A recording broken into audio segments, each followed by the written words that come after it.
জায়গাকে স্পর্শ করবে, জান্নাতের জমিনের অতটুকু জায়গার দাম সারা পৃথিবীর সব কিছু বিক্রি করলে হবে না। বুঝতে পেরেছেন? এই জান্নাত কতটুকু দেওয়া হবে একজন মুমিনকে? 1% করে কতটুকু দেওয়া হবে তার বর্ণনা সহিহ বুখারী হাদিসের মধ্যে আছে।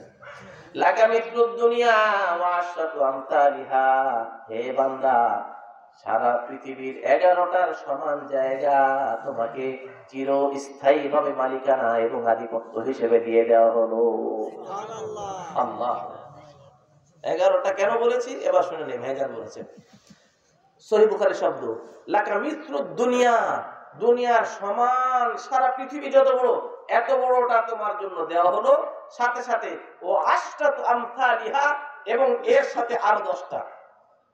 10টার সঙ্গে আগে তো একটা, কয়টা হইলো? এই জন্য বলেছি 11টা। সহিহ বুখারী হাদিসের শব্দ দিয়ে বুঝিয়ে দিলাম। এত বড় জান্নাত আল্লাহ দিবেন, সেই জান্নাতে চিরস্থায়ী ভাবে আপনাকে আমাকে মেহমান বানাইতে চান। আল্লাহু আকবার। আল্লাহ বলেন লাকুম ফিহা মা তাশতাহি আনফুসুকুম, তোমার দুনিয়ায় যা কিছু চাইতা, যা কিছু চাওয়ার পাওয়ার বাসনা ছিল সব তোমার বাসনায় আসতে দেরি আছে, তোমার সামনে উপস্থিত হতে দেরি নাই। সেই জান্নাতের মধ্যে কেমন অবস্থা হবে? নবী আলাইহিস সালাম বলেন লা ইয়াবসুকুন, কখনো থুক ফেলবে না, ওয়ালা তাগাওয়াতুন, কখনো পায়খানা করবে না, ওয়ালা ইয়াবুলুন, কখনো প্রস্রাব করবে না। আল্লাহু আকবার। নবী সাল্লাল্লাহু আলাইহি ওয়াসাল্লাম আরো বলেন লা ইয়াফনা শাবাবুহুম, কখনো যৌবন ফুরাবে না, ওয়ালা তাবলা থিয়াবুহুম, তাদের কাপড় পরে কখনো পুরাতন হবে না, কখনো ছিঁড়ে যাবে না। আল্লাহু আকবার।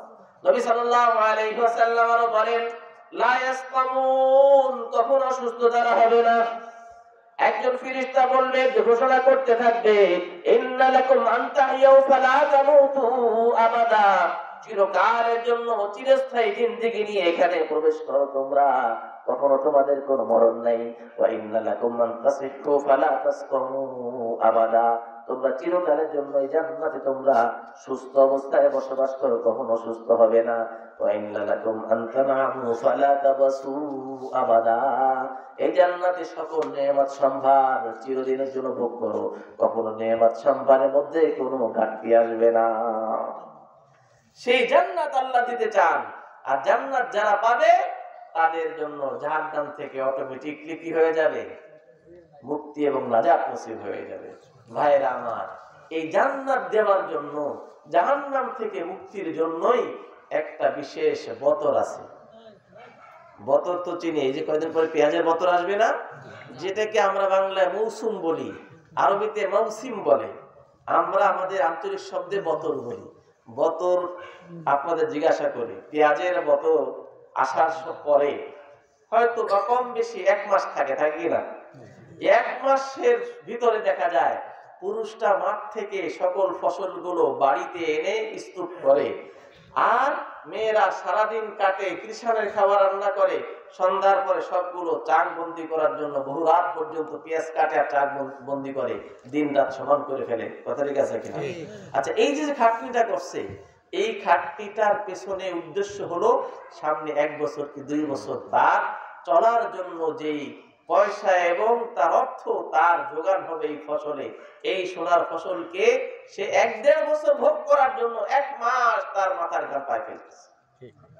আচ্ছা, দুনিয়ার জীবন সুন্দর করার জন্য যদি 1 মাস ব্যাপী বতরে আমি দিন রাত সমান করে মাথার ঘাম পায় পুরুষ মহিলা সকলে ফেলি, তাহলে বলুন জান্নাত, যে জান্নাত এত দীর্ঘস্থায়ী, এত দামি, এত সুবিস্তৃত, এত বড়, এত প্রশস্ত, সেই জান্নাতের কামাইয়ের বতরটা যদি 10 বছর হইতো তাহলে তো কম ছিল, তাই না? কিন্তু এই বতর আল্লাহ দিয়েছেন 1 মাস। কয়দিন? আল্লাহ। দেখুন, জান্নাতে যাওয়া সবচেয়ে বড় পাথেয় যেটা, সেইটা কোরআন হাদিস থেকে স্পষ্ট একেবারে, সেইটা হলো তাকওয়া। সেটা কি নাম? তাকওয়া। আল্লাহ তাআলা কোরআনে কেমনে বলছেন? তিলকাল জান্নাতুল্লাতী নূরিতু মিন ইবাদিনা মান কানা তাকিয়া, ওই জান্নাতের আধিপত্য আমি তাদেরকে দান করব যারা দুনিয়ার ময়দানে মুত্তাকি হয়ে জীবন যাপন করেছে।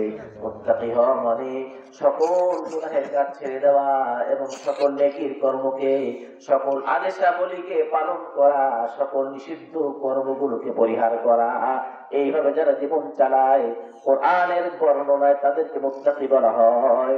আর মুত্তাকি হওয়া মানে হলো আল্লাহর বন্ধু হয়ে যাওয়া।